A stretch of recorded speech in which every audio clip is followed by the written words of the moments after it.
Hey, it's me, your girl, Dawn V. If you're new, welcome. If not, welcome back, good girlfriend. Sis, thank you so much for being patient and waiting for this video. You know, the topic of last week's episode was having a joyful grind. And girl, you know, anytime we decide to step out and operate in joy, which we know is our strength, the enemy steps right up to try to steal that thing, especially if it's something that's meant to usher you into walking in your purpose and manifesting your vision. That's why I wasn't surprised when 2 days after I made a major investment in my personal development and signed on with a life coach, all hell broke loose. See, Coach Kofi is out of Dallas. And we had our initial phone call setting up all the details and logistics. Then the storm hit, and there was radio silence for 5 days. Now, I did manage halfway through that to chat with her briefly on DM, so I knew that she was alive and well. But after that, I didn't hear anything for 7 days. Meanwhile, I'm sitting around watching all the devastation on the news, and I'm just gonna go ahead and tell the whole truth and shame the devil right now. I honestly thought that I might never see her again, and I was tempted to slide into despair. But then I remembered that Kofi was literally the immediate answer to a prayer, and that historically in my relationship with the Lord, He doesn't bring somebody into my life that makes such a huge impact and then yank them away so quickly. That's not the way He deals with me in our relationship. And I had to remember that. And that brings us to this episode's moment of clarity, which is coming to us from the book of 1 Peter, chapter 5, verses 8 and halfway through verse 9. Be alert and of sober mind. Your enemy, the devil, prowls around like a roaring lion looking for someone to devour. Resist him, standing firm in the faith.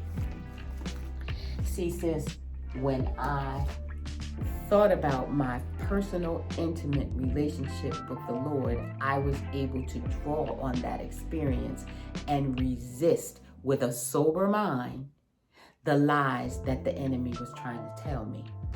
Now, don't get it twisted.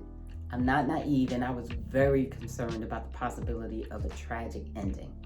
But the word instructs us to be anxious for nothing, but in all things through prayer and with supplication, make your requests known to the Lord, and the peace that passes all understanding shall guard your hearts and mind through Christ Jesus.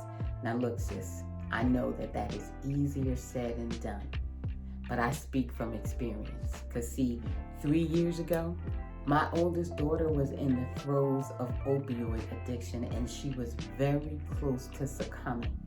And in the natural, I was powerless to do anything. So I prayed, and I reminded God of His promise in Philippians 4:6, and every other promise that I could ever think of, all day, every day, until He brought my daughter home. Now, He did, but the wait in between was the hardest thing that I have ever had to do. And the faith that sustained me through that was the strongest faith that I had ever had to exercise. But it was not in vain. He brought my daughter home. And just like He did that 3 years ago, my faith and my waiting was not in vain here. Because Kofi did get in touch with me. She's back online, and she seems to have been spared the complete devastation that some of her fellow Texans have suffered. I, with the uploading of this video, am back on schedule with my YouTube, and I am cheerily anticipating getting the new dates for my 6 weeks of life coaching.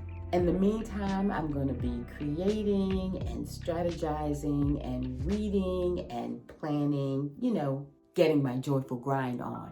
But I'm also going to be reveling in God's promise that all things work to the good for those who love the Lord and are called according to His purpose. And sis, if there's anything that you can think of to revel in, do it and do it with joy, because that is our strength, and that is when we're operating in power.